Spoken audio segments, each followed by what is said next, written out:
Bonjour Céline, Bonjour Yann. très heureux de vous retrouver pour parler avec vous de votre nouveau livre Finir par l'éternité, qui s'inscrit dans cette belle collection du récit d'objets coédité par le Musée des Confluences et par les éditions Cambourakis. Un livre qui s'inscrit donc dans cette collection dont le principe est finalement assez simple et en même temps très fascinant, puisqu'il consiste à demander à un écrivain contemporain de choisir un objet issu des collections du musée. Votre livre s'intitule Finir par l'éternité. Et l'objet que vous avez choisi, c'est une machine à chiffrer dont le nom de code est KLB7, on va y revenir, on le nomme également Adonis. C'est une machine, pour le dire très vite, qui est une sorte de déclinaison comme ça de la fameuse machine Enigma, que le mathématicien Alan Turing avait réussi à décrypter, mettant ainsi en déroute l'armée nazie pendant la Seconde Guerre mondiale. Et cette machine à chiffrer, elle provoque chez vous finalement d'emblée à la fois un désir d'écriture, un désir de fiction, un désir de narration. Et il me semble qu'elle provoque en même temps tout de suite une réflexion sur un certain nombre de sujets. On va en parler pendant cette conversation. Le langage, le secret, la vérité, le mensonge, peut-être même le fameux mensonge qui dit la vérité. Des sujets qui sont très littéraires, on va y revenir pendant cette conversation. Mais on peut peut-être commencer très simplement par le choix que vous avez fait. Il y a évidemment des milliers d'objets dans ce musée, dans ces collections. Qu'est-ce qui a fait qu'à un moment donné, cette fameuse machine Adonis KLB7 vous a titillé, vous a donné le déclic de l'écriture? C'est vrai qu'au départ, quand on visite le musée, investi de cette mission dans laquelle on va devoir voilà, écrire un texte à partir d'un objet qu'on aura choisi, c'est assez impressionnant. Il se trouve que c'est quand même un musée qui est lié aux sciences naturelles. Et du coup, j'étais partie a priori, je m'étais dit, bon, je vais faire quelque chose en lien avec le monde animal. Euh, J'étais vraiment dans cette optique. Et puis, bon, il y a toutes sortes de spécimens au musée des Confluences. Et c'est vrai que j'étais un peu en arrêt devant chacun, à me dire, oh, mais ça, c'est merveilleux, ça, c'est merveilleux, c'est merveilleux. Et puis, je prenais des notes. Et puis, quand je suis rentrée chez moi à l'issue de la visite, j'avais une liste comme ça. Je me suis dit, oh là là, t'es très, très, très mal parti. Donc, je me suis dit, en fait, tout, tout est potentiellement un réservoir d'histoire. Enfin, après, ça dépend du regard qu'on porte dessus. Donc, il fallait un petit peu rétrécir le champ. Et puis, j'avais repéré cette machine à chiffrer qui était dans un petit coin d'une exposition. Euh, et puis, le fait que j'ai fait des études d'ingénieur, le fait que je sois assez soucieuse de faire des passerelles entre les sciences et la littérature, m'a fait progressivement éliminer les autres objets, entre guillemets, que j'avais pu repérer. Et je me suis dit quand même, moi j'aime bien les choix un peu incongrus. Alors je me suis dit quand même, cette machine à chiffrer, qui est un peu un des rares objets techniques dans tout cet ensemble d'artefacts, ça me semblait un choix bon, un peu périlleux, mais un choix intéressant. Et surtout, comme j'ai toujours eu un grand intérêt pour les machines à écrire, la machine à chiffrer me semblait un peu le pendant de ça. Donc voilà, je me suis dit, essayons. Et puis très vite est venue effectivement l'idée du secret et comment travailler autour de ça. Mhm. Alors vous savez que cette discussion, elle s'inscrit dans une série organisée par la Fête du Livre de Bron qui s'appelle Comment ça s'écrit. Et on va essayer de comprendre justement un peu la fabrique de l'écriture, la manière dont vous travaillez aussi plus largement sur votre écriture romanesque.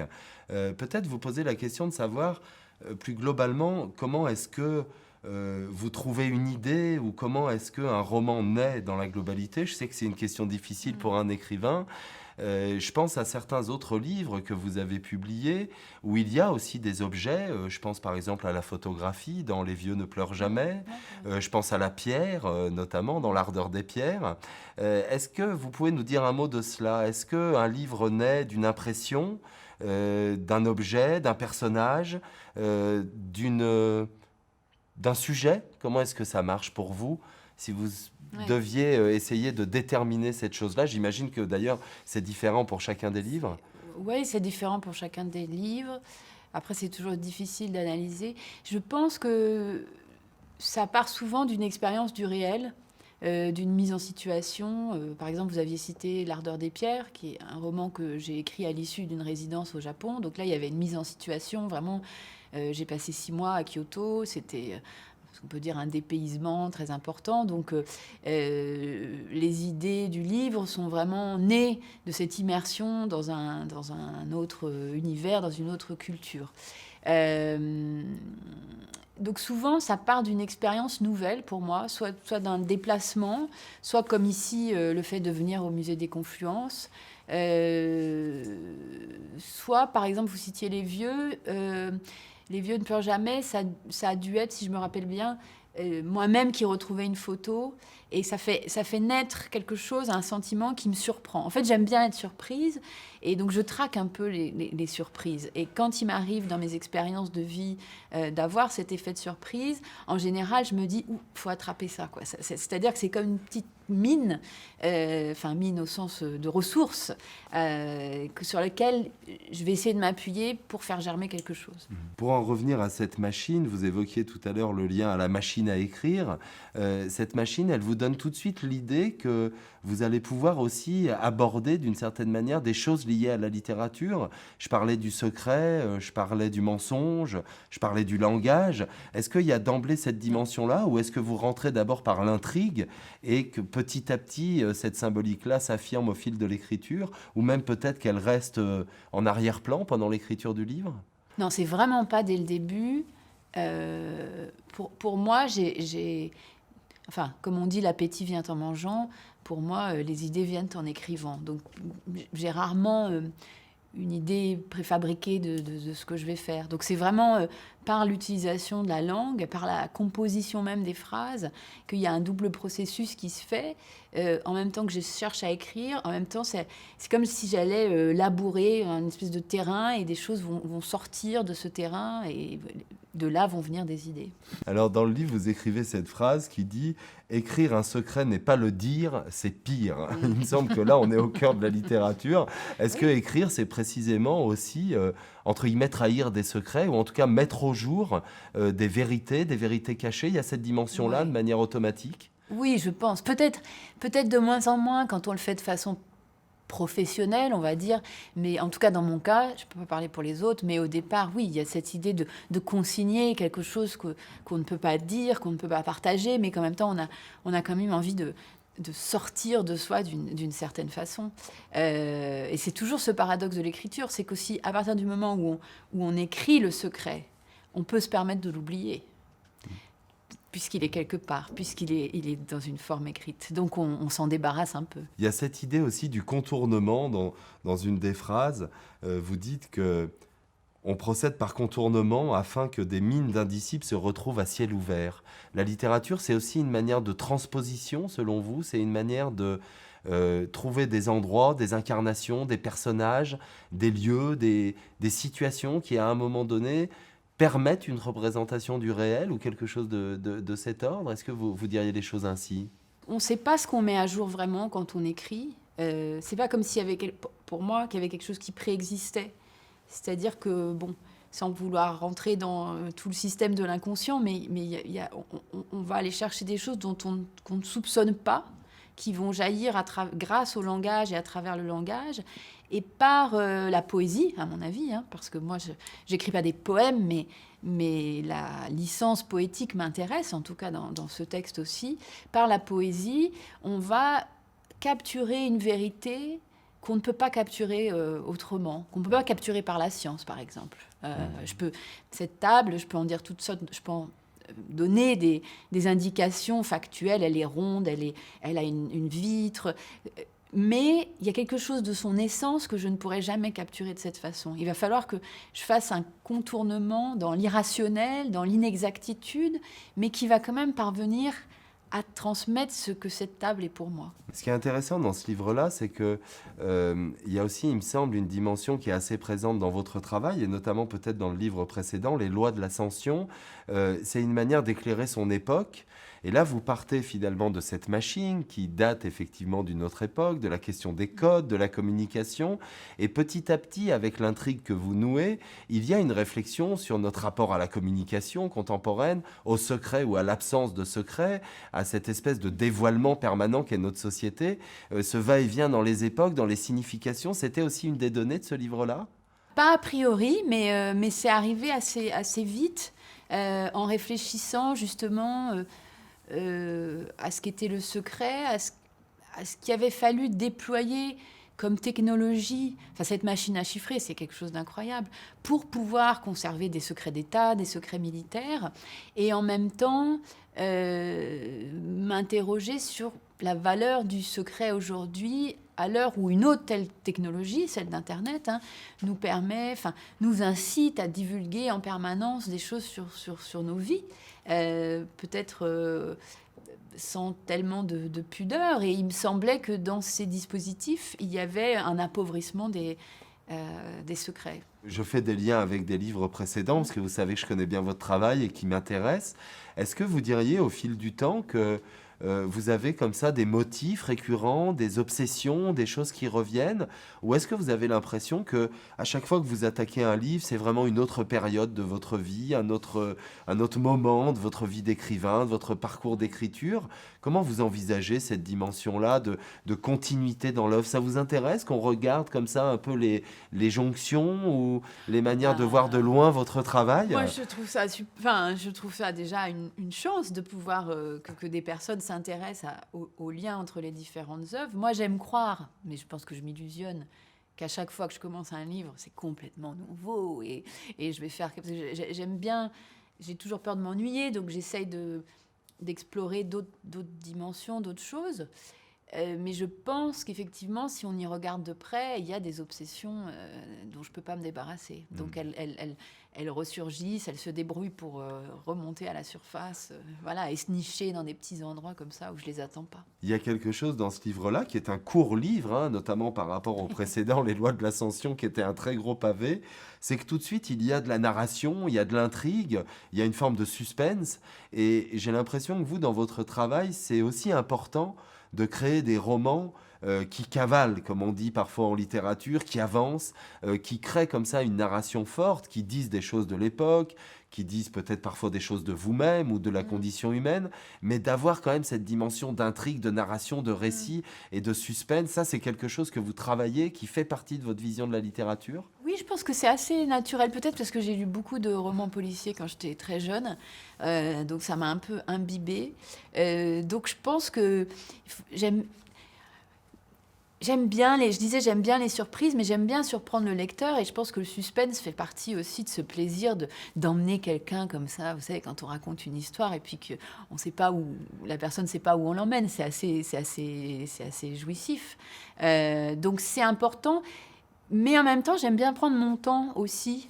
Par exemple, dans les Lois de l'Ascension, j'ai vraiment pris mon temps pour capter d'autres choses, et tout n'était pas ordonné par le suspense. Donc j'essaie de marier les deux, en fait. Vous avez écrit ce livre court dans la foulée d'un livre très long.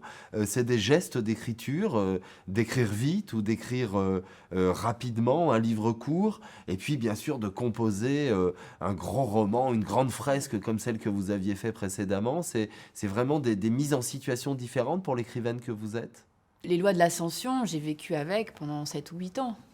C'était mon grand projet, donc qui finissait avec lequel je vivais, en fait.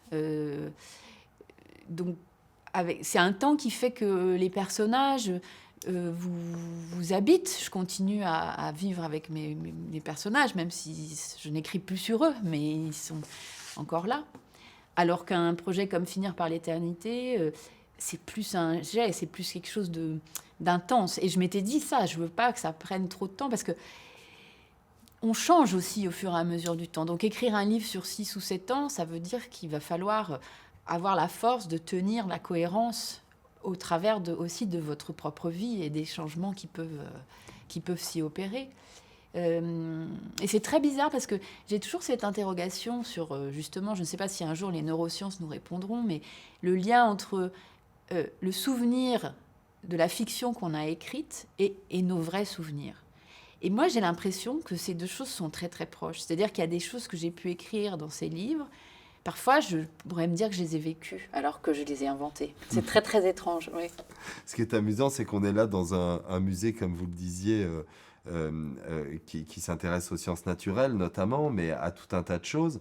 Et il y avait ce terme notamment de l'invention, qui est un terme archéologique au sens premier du terme. L'invention d'un objet, c'est gratter la terre pour le mettre au jour. Ça pourrait être une manière de caractériser l'écriture, finalement, l'invention des souvenirs, d'une certaine manière. C'était Gérard Massé, je crois, qui avait cette expression. Et quelque chose de cet ordre aussi, gratter dans la langue pour mettre au jour des souvenirs qui deviennent presque les vôtres. Oui, c'est ça. Sauf qu'en les grattant, peut-être la différence avec cette démarche archéologique, ce serait que dans la littérature, en allant gratter les souvenirs, on les transforme aussi. Alors que finalement, dans l'idée d'objet, ce à quoi je voulais réfléchir aussi, il y a cette question de la permanence, en fait. Autant nos souvenirs, ils peuvent être labiles, dans l'objet, on conserve quelque chose. Et c'était vraiment cette idée de la machine à chiffrer, cette machine qui est exposée, qui ne fonctionne plus. Mais on ne sait pas pourquoi elle ne fonctionne plus. On ne sait pas si c'est parce qu'on n'a plus besoin de l'utiliser ou parce que vraiment elle est cassée. Et finalement, beaucoup d'objets, si on peut les réparer. Enfin, il y a une espèce de prolongation comme ça. Et ça m'a intéressée aussi par rapport à toute cette question de l'obsolescence technologique et de la réparation et à partir de quel moment on décide que, tiens, telle chose, tel portable, tel n'est plus valable. Et j'ai l'impression que ce temps, il est de plus en plus raccourci. Ça, c'est sûr. Pour en revenir à ce livre, Les lois de l'ascension, vous situiez l'intrigue dans une année particulière qui était l'année 2015, comme si vous cherchiez comme ça à capter une époque. Et c'était évidemment l'année 2015 qui a été marquée en France par les attentats. On est aujourd'hui au moment où on assiste au procès de cet attentat. Est-ce que ça vous a provoqué quelque chose de finalement vous replonger dans cette situation-là, de voir que le pays était replongé sur les procès qui faisaient référence à cette année? Comment est-ce que 5 ou 6 ans après, vous regardez ce livre qui essayait comme ça de caractériser, de capter cette année 2015 et une année charnière finalement? Comment vous la regardez Comment on regarde ça finalement quand on a essayé de caractériser une époque et que finalement on la regarde avec un peu plus de distance, ouais. Je lis pas mal de choses qui s'écrivent. Il y a notamment Pascal Robert Diard, que j'aime beaucoup, qui est journaliste au Monde et qui suit les procès de ces attentats. Étrangement, je suis toujours aussi perplexe. Je suis toujours en questionnement par rapport à la démarche l'action de ces hommes et comment ils en sont arrivés là. C'est toujours quelque chose qui m'interroge. Et je trouve que quand on juge cette situation, il y a tout. Ça ouvre beaucoup de questions sur qu'est-ce qu'on juge et qui on juge exactement. Et c'est assez complexe. Mais bon, c'est un autre débat. Mais par rapport au livre, évidemment, quand on se retourne sur un livre, on se dit si c'était maintenant, je ne l'écrirais pas comme ça. C'est toujours un peu le problème. Mais on est bien obligé à un moment de se dire... Et c'est ça qui est difficile en littérature. C'est ce pouvoir, cette capacité de décision. C'est-à-dire, je vais écrire ça comme ça à tel instant, sachant que peut-être dans 5 ans, 10 ans, ça sera périmé. Et c'est là où la cohérence de l'œuvre est importante. C'est elle qui vous permet de ne pas être périmé. C'est elle qui vous permet de faire un tout, de faire une sorte de système qui, même si les temps changent, les choses changent, votre système, il reste valable. Mais c'est très difficile. Ce qui était passionnant dans ce livre, et finalement d'en finir par l'éternité, c'est la même chose. C'est l'incarnation dans des personnages, c'est-à-dire que ce ne sont pas finalement des sujets que vous traitez en surplomb, en regardant ça de loin, mais vraiment en les incarnant dans des personnages. Dans les lois de l'ascension, il y avait énormément de personnages qui appartenaient à des endroits différents de la société et qui permettent justement comme ça, dans une sorte de comédie humaine finalement, de regarder la société, un événement, une époque, de manière complexe, de manière profonde, de manière ambivalente. Vous diriez que c'est ça une des forces de la littérature, ce que vous aimez dans le roman, c'est de mettre en scène des personnages qui chacun portent des endroits différents, des regards, des focales diverses sur une réalité? Oui, pour moi, c'est un peu le seul endroit, la littérature, où à mon avis, le romancier, l'auteur, ne doit pas avoir de parti pris.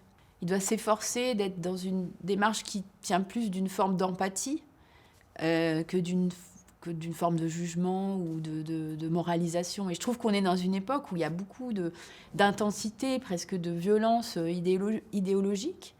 Il y a beaucoup de raideur. Il y a beaucoup de difficultés à débattre. C'est très compliqué. On n'apprend pas aux gens à débattre, en fait. Et c'est un art, hein. C'est pas quelque chose qui se fait si facilement.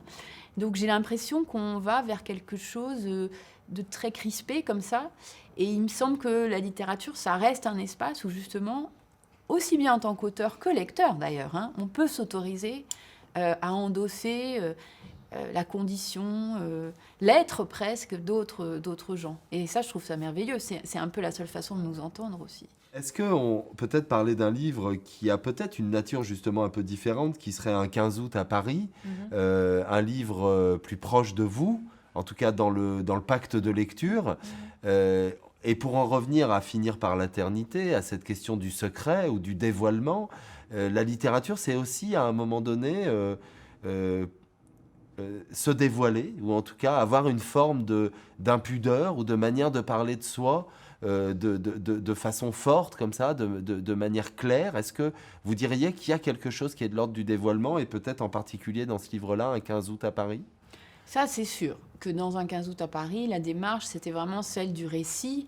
Donc, c'était vraiment endosser la première personne avec un souci d'exactitude. C'est-à-dire que là, pour le coup, il n'était plus question d'inventer une autre vie, mais de rendre compte de celle qui avait été la mienne. En même temps, c'est un dévoilement, mais j'ai envie de dire, c'est un dévoilement qui doit être fait avec grâce, qui doit être fait avec une forme d'humilité. Pour moi, c'est très important de ne pas tomber dans quelque chose qui me semblerait indécent, en fait. C'est-à-dire que dans un 15 août, je me sers de mon expérience dans la mesure où elle est utile à ce que j'essaye de montrer, mais pas dans juste un but, pas dans le seul but de me montrer ou voilà, ou de raconter ma vie ou de me venger. Il me semble que la littérature nécessite justement même une transformation qui soit minime, mais au moins dans la forme. Parce que, je sais pas, ça me semble évident par respect pour le lecteur. À la fin du livre, Finir par l'éternité, on va pas trop en dévoiler, mais il est question aussi du rapport au père, et j'ai envie de dire presque plus globalement du rapport aux disparus, aux chers disparus, comme disait une écrivaine importante.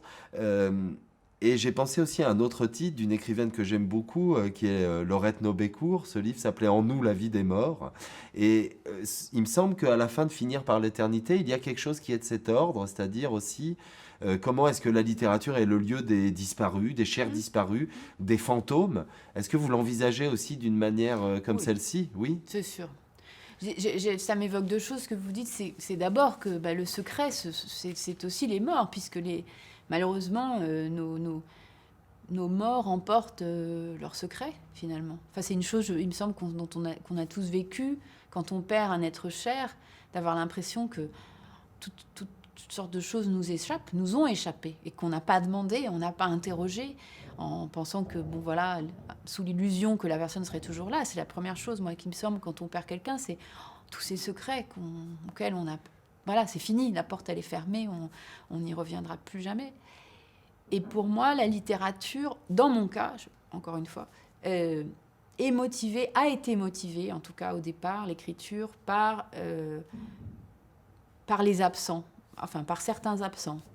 Il me semble que c'était ça le moteur initial de l'écriture. C'était d'écrire à des gens qui étaient morts quand j'étais jeune. Enfin, pas des tonnes, hein, mais quelques-uns. Et il me semble qu'il y avait comme quelque chose une croyance un peu magique dans l'écriture comme moyen d'accès aux morts. C'est très superstitieux. Oui, oui. Et dans la fin du livre aussi, Finir par l'éternité, vous revenez au musée et il y a ce regard porté sur les trois statues et finalement qui ouvre aussi quelque chose sur le rapport au réel, à la représentation et finalement à l'émotion. qu'on peut ressentir dans la littérature, dans un musée, face à des œuvres. Ces statues-là, elles disent ça à ce moment-là ou quelle place elles tiennent dans ce récit? Ces trois grâces, puisque ce sont leurs noms, elles font écho. Alors, évidemment, je ne veux pas dévoiler la fin, mais il y a deux fois trois grâces, si je puis dire. Il y en a qui sont des statues classiques et d'autres qui sont des tentatives de reproduire des gens qui auraient existé voilà, il y a plusieurs milliers d'années. Et il y avait cette question qui est un peu en filigrane entre la statue artistique et ses reproductions a priori, puisqu'on ne sait pas, en fait, à quoi ressemblaient les femmes à cette époque-là. Donc, on a supposé des choses. Donc, est-ce que finalement, ce n'est pas la même démarche, quelque part? Enfin, est-ce qu'entre la statue d'art et la statue dans un musée de sciences naturelles, il n'y a pas des choses qui se recoupent? On lit dans votre biographie que vous êtes né à Lyon. C'est vrai. Et c'est vrai, vous confirmez? Je confirme. Ce travail autour du musée des Confluences, c'est aussi quelque part un retour dans la ville de Lyon. J'imagine que vous avez eu d'autres occasions d'y revenir. L'une des données de votre travail, de votre œuvre, c'est que vous avez beaucoup voyagé. On a parlé du Japon tout à l'heure, on aurait pu parler de New York, des États-Unis. On pourrait parler dans les lois de l'Ascension de ce livre qui se situe dans la ville de Paris et en particulier dans le quartier de Belleville. Est-ce que finalement ce serait le premier livre où il est question de cette ville de Lyon? Eh bien oui. Ouais. Vous n'avez jamais eu envie de placer une intrigue dans cette ville qui est la vôtre, ou en tout cas votre ville d'origine? C'est vrai, c'est vrai. Bon, c'est une bonne idée, je vais y penser. Mais encore que Lyon n'est pas tellement vraiment présente en tant que telle en finir par l'éternité. Mais c'est vrai, c'est vrai. Mais je pense qu'il faudrait que je revienne y habiter un petit peu pour pouvoir vraiment... Moi, j'ai besoin de m'imprégner vraiment des lieux. Si j'écrivais quelque chose... J'ai écrit des petites choses sur Lyon, mais c'était vraiment en rapport avec mon enfance. Donc, c'était plus tellement Lyon 2021, en fait. Qu'est-ce qui vous fascine dans les villes? Qu'est-ce qui fait que vous aimez écrire les villes? Les lois de l'Ascension, c'est tous ces personnages. C'est l'année 2015. C'est effectivement cette année de transition, cette année dramatique autour des attentats, mais c'est aussi un roman sur Paris et sur ce quartier en particulier de Belleville. Qu'est-ce qui vous fascine en tant qu'écrivain? Il y a beaucoup d'écrivains qui ont écrit des villes. Comment est-ce que vous envisagez ce rapport-là à l'urbain, à la ville en tant que tel? Ben, il y a deux choses. Je pense que mon travail de romancière est motivé pas mal par mon intérêt pour les autres êtres humains. Et donc, dans les villes, il y a beaucoup d'êtres humains. Il y a beaucoup de sortes d'êtres humains. Et c'est très... Moi, c'est tout à fait fascinant de voir cette cohabitation, comment, un peu comme dans les lois de l'Ascension, ces gens d'origine, de classe sociale, de sexe, de pensée, d'idéologie, de politique différentes, se tournent autour, se frôlent, se croisent. C'est assez impressionnant quand même. Et puis il y a quelque chose d'un peu de l'ordre de la folie qui me semble exister dans les villes, comme si on avait poussé l'espèce à l'extrême de ce qu'elle pouvait endurer. Et si vous avez passé quelque temps à la campagne, vous revenez en ville, vous dites non mais c'est pas possible, ils sont dingues, comment ils vivent tous entassés, tous serrés. Enfin, il y a quelque chose d'un peu fou. Et dernière chose, et ça sera une sorte de pied de nez pour finir cet entretien autour de la fabrique de l'écriture. Il est question donc d'Alan Turing, on en a parlé tout à l'heure, et vous écrivez dans ce texte qu'il a été un des premiers à penser aussi les machines pensantes, ou ce qui serait finalement les ancêtres de l'intelligence artificielle, et vous allez jusqu'à vous questionner sur la manière dont les machines artificielles, l'intelligence artificielle peut produire des choses. Donc on pense à la possibilité de produire des livres. Alors je ne vous le souhaite pas, mais vous évoquez finalement la manière dont l'intelligence artificielle n'accédera peut-être jamais à l'émotion, à la sensation. Peut-être nous parler un petit peu de ça pour finir. C'est peut-être un peu provocateur pour une écrivaine de parler de l'intelligence artificielle qui pourrait écrire des livres à votre place. Mais qu'est-ce qui vous a intéressé là-dedans? Parce que c'est aussi une des données de Alan Turing. C'est quand même une question qui nous imprègne, enfin, qui est dans l'air depuis pas mal, enfin, depuis une décennie, parce que les progrès de l'intelligence artificielle ont été quand même tout à fait remarquables. Et des gens qui travaillent sur le sujet vous disent que bientôt, il y aura une indépendance des intelligences. Enfin, ils en sont sûrs, ils ont aucun doute. Hein. Ce qui m'intéressait, c'est aussi, enfin, dans votre question, ce qui m'intéresse, c'est que j'ai fait un cours avec des étudiants et on parlait justement de la production de musique par des intelligences artificielles, donc qui ont écouté toutes sortes de symphonies, toutes sortes de morceaux et qui arrivent à produire un morceau. Et je demandais, moi, ça me paraissait... ça m'intéresse pas. Enfin, a priori, ça ne m'intéresse pas. Je ne vais pas écouter ce que l'intelligence artificielle a produit, puisque c'est pas le travail d'un humain. Et j'ai demandé aux étudiants, qu'est-ce que vous en pensez? Et la réponse, c'était, nous, on s'en fout du moment que ça nous plaît. Et alors, je leur disais, mais ça vous gêne pas que ce soit... Alors, vraiment, là, je me suis dit, ah oui, il y a vraiment des évolutions générationnelles là-dessus. Mais il me semble que on est encore loin, vraiment très loin, de pouvoir avoir des intelligences artificielles qui aient des émotions, puisque l'émotion passe par le corps. Donc, tant qu'on n'aura pas donné aux intelligences artificielles un corps, ça sera compliqué de leur donner... On pourra leur donner des copies d'émotions, mais ça ne sera pas de véritables émotions au sens où nous, on peut les éprouver. Ben, on va s'arrêter là. Merci beaucoup, Céline, de nous avoir invités dans votre atelier, d'être rentrée dans la fabrique de l'écriture. J'espère qu'on a commencé à répondre à cette question, comment ça s'écrit en votre compagnie. Et bien sûr... On a parlé de beaucoup de vos livres, Voix sans issue, on a parlé de l'ardeur des pierres, on a parlé de permission, on a parlé des lois de l'ascension, et puis donc de ce livre Finir par l'éternité dans la collection Récits d'objets. Merci beaucoup, Céline. Merci.